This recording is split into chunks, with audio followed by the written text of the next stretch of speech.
जी हां दोस्तों, उल्टा पड़ गया शंकराचार्य को फंसाने की साजिश का दाव। योगी की इमरजेंसी मीटिंग क्या खत्म करा रहे हैं अब केस। स्वागत है आप सभी का। आप देख रहे हैं द राजनीति का विशेष सेगमेंट खबर और विश्लेषण। मैं हूं जब्बार खान। दोस्तों, आखिर इतने दिनों से शंकराचार्य के खिलाफ खुद योगी आदित्यनाथ और भारतीय जनता पार्टी के कुछ नेता लगातार जो बोल रहे थे, कैसे अब उनके तेवर ठंडे पड़ते नजर आ रहे हैं। आखिर उत्तर प्रदेश के बहुसंख्यकों के एक बड़े वर्ग ने शंकराचार्य के सपोर्ट में उतरकर ऐसा क्या किया जिसमें 2027 के बिसात योगी आदित्यनाथ को बिखरती हुई नजर आने लगी। तो क्या अब शंकराचार्य के केस को हैंडल करने वाली एजेंसी, जांच करने वाली एजेंसी इस केस की चार्जशीट ऐसा बनाएगी जिसमें शंकराचार्य बेकसूर साबित हो जाएंगे। आखिर योगी आदित्यनाथ की बैठक किस बात को लेकर के। दोस्तों, विस्तार से आपको सब कुछ बताते हैं। अगले चंद मिनट मेरे साथ जरूर रहें। दोस्तों, आज के शो में सबसे पहले आपको दिखाते हैं कि आखिर दबाव योगी सरकार पर किस तौर पर पड़ रहा है। आखिर उत्तर प्रदेश की चुनावी राजनीति किस तौर पर डामाडोल हो रही है बीजेपी के लिए। तो सबसे पहले आप प्रेमानंद महाराज जी को सुन लीजिए, कैसे वो शंकराचार्य के समर्थन में आकर योगी और बीजेपी को चेतावनी दे रहे हैं, चैलेंज दे रहे हैं। यदि हमारे गुरु पर कोई आघात करना चाहता है, हमारे धर्म पर आघात करना चाहता है, फिर हम मौन या चुप नहीं बैठेंगे। हम कायर नहीं हैं, हम कायर भी नहीं हैं। अगर कोई हमारे गुरु परंपरा पर, हमारे कोई आचार्य परंपरा पर या हमारे धर्म पर, कोई राष्ट्र पर, तो फिर हम कायर नहीं हैं। अगर हमें तुम गाली देते हो तो क्षमा है, हमें तुम दुख देते हो क्षमा है, लेकिन हमारे गुरु, हमारे धर्म, हमारे राष्ट्र पर इस पर क्षमा नहीं है। और जो हमारा तप बल, मन बल, शरीर बल, ज्ञान बल है, हम सबका प्रयोग करके हम वो अपने धर्म की रक्षा करेंगे। दोस्तों, प्रेमानंद जी के बयान को कोट करके समाजवादी पार्टी के मीडिया सेल ने लिखा, भाजपा ने शंकराचार्य जी पर जो आघात किया, भाजपा ने भगवान शंकर की गद्दी के समान एवं आदि शंकराचार्य जी की परंपरा के वाहक, सनातन धर्म के सर्वोच्च पदाधिकारी आदरणीय जगत गुरु शंकराचार्य जी का अपमान किया है। यानी साक्षात भगवान शंकर जी का अपमान भाजपा ने किया है। भाजपा के वो समर्थक कायर ही हैं जो हिंदुत्व की बात तो करते हैं, लेकिन शंकराचार्य जी के अपमान पर या तो खुश हैं या मौन हैं। ऐसे कायर, भ्रष्ट, बेईमान और अपराधियों के गिरोह भाजपा से अब जनता को कोई उम्मीद नहीं। बड़े तीखे लफ्जों में लिखा दोस्तों समाजवादी पार्टी के मीडिया सेल ने। दरअसल शंकराचार्य से टकराव लेकर के यूपी बीजेपी और योगी आदित्यनाथ ने एक तरीके से अपने पैर पर कुल्हाड़ी मार ली है, और उसका खामियाजा चुनाव में जो भुगतना होगा वो तो होगा ही, मगर उससे पहले ही उनको कीमत चुकाने पड़ने की संकेत मिल रहे हैं। तो क्या दोस्तों, शंकराचार्य के खिलाफ साजिश के लिए यूपी के बहुसंख्यकों का एक बड़ा वर्ग योगी और बीजेपी के खिलाफ तैयार हो चुका है? क्या बीजेपी के पुराने छल भी सामने आने लगे हैं जिसे किसी तरह सनातन समाज से जुड़े लोग भूल गए थे? सुनिए महाराज जी के इस बयान को, किस तौर पर उन पुराने जख्मों को कुरेद रहे हैं जो सनातनियों के लिए एक तरीके से बर्दाश्त के बाहर है। दोस्तों, एक यूजर ने महाराज जी का एक वीडियो शेयर करके लिखा, भाजपा राम मंदिर का 1400 करोड़ रुपए डकार गई। ये कोई पांडे जी हैं?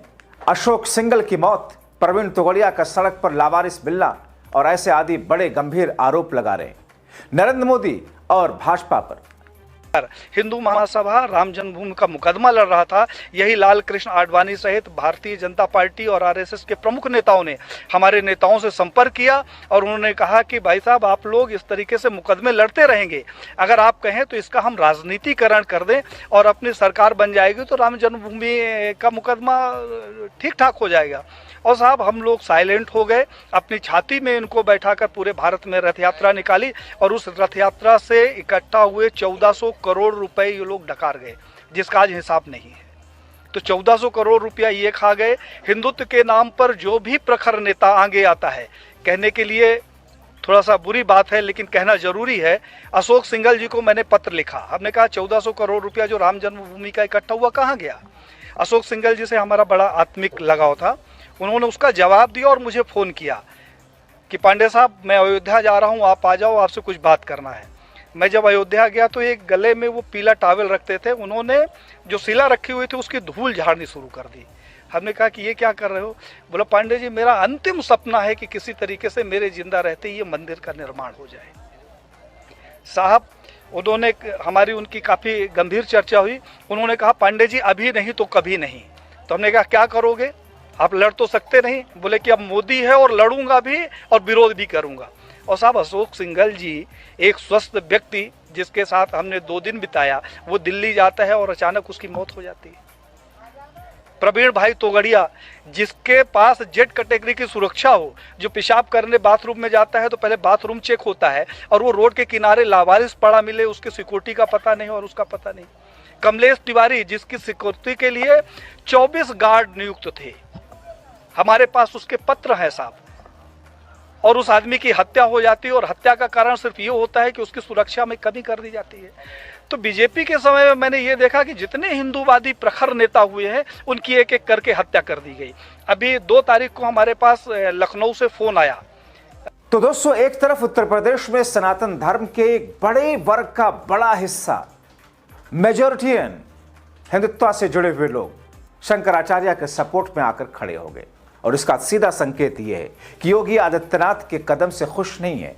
उत्तर प्रदेश में आशुतोष ब्रह्मचारी के उस कदम को एक ऐसा घृणित कदम मान रहे हैं जिसने सनातन और संतों और सनातन धर्म के अनुयायियों में आक्रोश पैदा कर दिया है। सिर्फ इतना ही नहीं, अखिलेश यादव तो शुरुआत से लेकर विपक्षी पार्टियां तो शुरुआत से ही बीजेपी को कटघरे में खड़ा कर रही हैं। मगर दोस्तों, उत्तर प्रदेश की बाहुबली और नेता और प्रतापगढ़ के कुंडा सीट से विधायक राजा भैया की बेटी राघवी कुमारी भी शंकराचार्य स्वामी अभिमुक्तेश्वरानंद सरस्वती को लेकर चल रहे विवाद में अब आ गई है सपोर्ट में।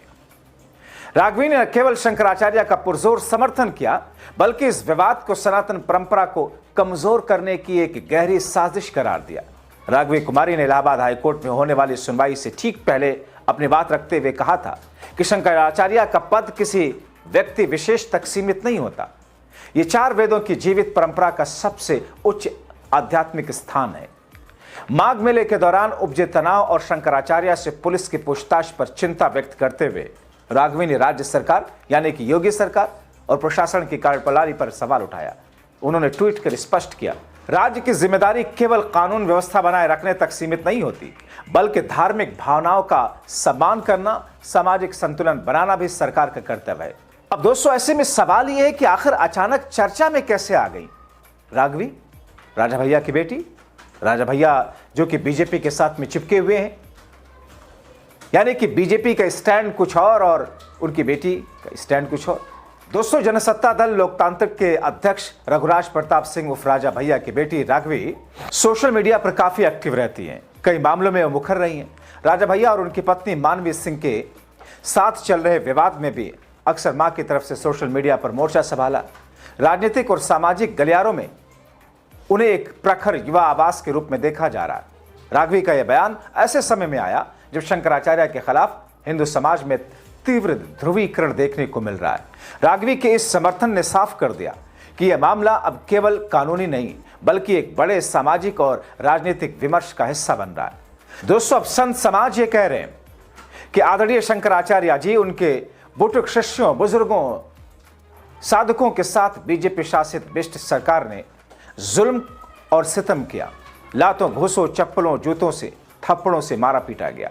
यह सब कुछ मुख्यमंत्री आदित्यनाथ ठाकुर बिष्ट जी और भाजपा पार्टी के इशारे पर किया गया। अब जब बीजेपी सरकार और मुख्यमंत्री आदित्यनाथ ठाकुर और अन्य भाजपाई इस मामले में जवाबदेह हैं, तो मामले को छिपाने, दबाने, डाइवर्ट करने के लिए ये लोग शंकराचार्य जी पर झूठा मुकदमा, अनर्गल आरोप, मिथ्या बातें कर रहे हैं। और शंकराचार्य जी की जान को इस भाजपा सरकार से खतरा है।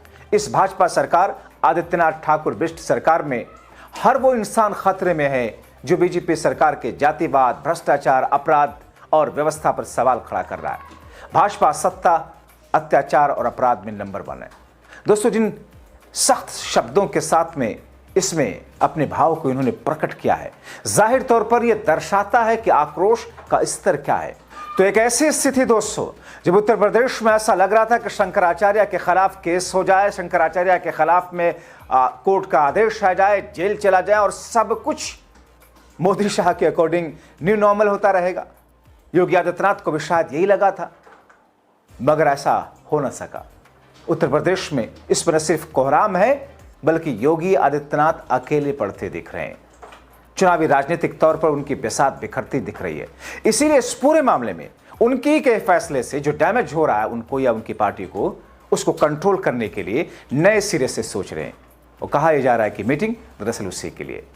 आप क्या सोचते हैं इन तमाम चीजों को लेकर? अपने राय कमेंट बॉक्स में जरूर लिखें।